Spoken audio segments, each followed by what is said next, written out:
এই আয়াত শোনার সঙ্গে সঙ্গে গোত্রপতি আকসাম ইবনে সাইফি সঙ্গে সঙ্গে বলে উঠল, গোত্র হতো, ওই গোত্রের একজন সর্দার হতো, সেই মুরব্বী হতো, তার কথা অনুযায়ী গোত্রের যাবতীয় সিদ্ধান্ত হতো।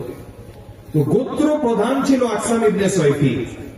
তার কাছে যখন নবীজি সাল্লাল্লাহু আলাইহি ওয়াসাল্লামের আগমনের সংবাদ পৌঁছলো, তখন আকসাম ইবনে সাইফি তার লোকদেরকে নিয়ে পরামর্শে বসল। সে নিজের পক্ষ থেকে দুইজন লোক পাঠান, দুইজন প্রতিনিধি পাঠান। আকসাম ইবনে সাইফি গোত্রের প্রধান, তার গোত্রের লোকদের মধ্য থেকে দুইজন লোককে সিলেক্ট করলো। বলেন কয়জন লোক? দুইজন লোককে সিলেক্ট করে নবীজি সাল্লাল্লাহু আলাইহি ওয়াসাল্লামের দরবারে মদিনায় পাঠালো। এই দুইজনকে দুইটা প্রশ্ন শিখায় দিল।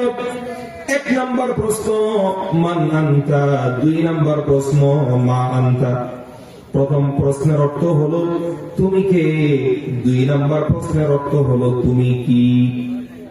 নবীজি সাল্লাল্লাহু আলাইহি ওয়াসাল্লামের সাক্ষাতে দুইজন লোক যখন আসলো, দুইজন লোক এসে নবীজি সাল্লাল্লাহু আলাইহি ওয়াসাল্লামকে তাদের গোত্র প্রধানের পক্ষ থেকে অভিবাদন জানালো।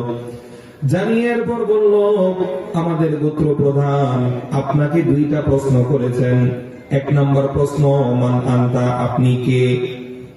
নবীজি সাল্লাল্লাহু আলাইহি ওয়াসাল্লাম প্রথম প্রশ্নের জবাবে খুব সংক্ষিপ্তভাবে উত্তর দিলেন।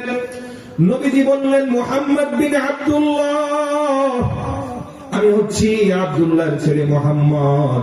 সবাই বলেন সাল্লাল্লাহু আলাইহি ওয়াসাল্লাম। দুই নাম্বার প্রশ্ন মা আনতা, তুমি কি। নবীজি দ্বিতীয় প্রশ্নের জবাবে বললেন, আব্দুল্লাহ ওয়া রাসূলুহু, আমি হচ্ছি আল্লাহর বান্দা এবং তার রাসূল। এবার নবীজি সাল্লাল্লাহু আলাইহি ওয়াসাল্লাম তাদের সামনে কোরআন মাজিদের একটা আয়াত তেলাওয়াত করে শোনালেন। আল্লাহ পাক রব্বুল আলামিন বলেন, ইন্নাল্লাহা ইয়া'মুরু বিল আদলি ওয়াল ইহসান ওয়া ইতা'i যিল কুরবা ওয়া ইয়ানহা 'আনিল ফাহশা'i ওয়াল মুনকারি ওয়াল বাগি ইয়া'iযুকুম লা'আল্লাকুম তাযাক্কারুন। বলেন আল্লাহু আকবার। নবীজি সাল্লাল্লাহু আলাইহি ওয়াসাল্লাম আয়াতখানা পড়ার সঙ্গে সঙ্গে যে দুইজন প্রশ্ন করার জন্য এসেছিল, দুইজন মন্ত্রমুগ্ধ হয়ে কলিজা একদম ঠান্ডা করে তারা আয়াতখানা শুনলো। আয়াত শোনার সঙ্গে সঙ্গে তারা নবীজিকে আবার আবদার জানালো, দয়া করে আপনি আয়াতটা আবার পড়েন। কারণ এই আয়াতটা শুনতে তাদের দিলের মধ্যে বড় ভালো লাগলো। পাশাপাশি আবার এই আয়াতটা তাদের মুখস্থ করাও দরকার আছে। কারণ নিজেরা শুধু তো আয়াত শুনলে হবে না, নিজের এলাকায় যায় নিজের নেতাকে আয়াতটা কি করতে হবে, আবার মুখস্থ শোনাইতে হবে। দুজন চলে আসলো নিজ এলাকায়। নিজ এলাকায় যখন আসলো, এবার নিজেদের গোত্রপতির সাথে সাক্ষাৎ। বললো, এই তোরা যায় কি খোঁজ খবর নিয়ে আসছিস বল।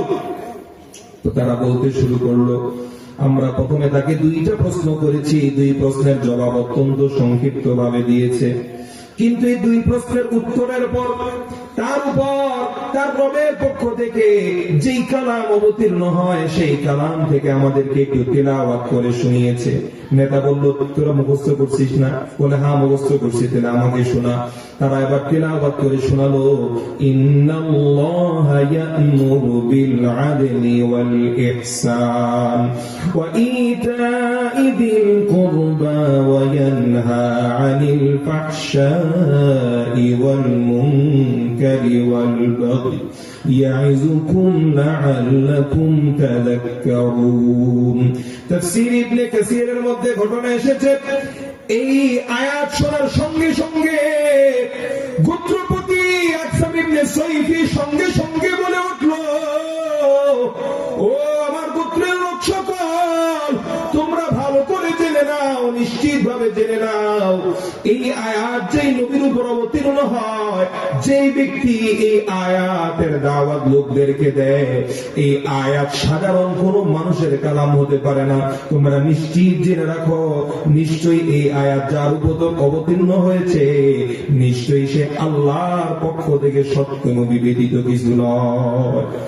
অতএব তোমরা ভালো করে জেনে রাখো, এই আয়াত যে নবী প্রচার করে, এই আয়াতের মর্ম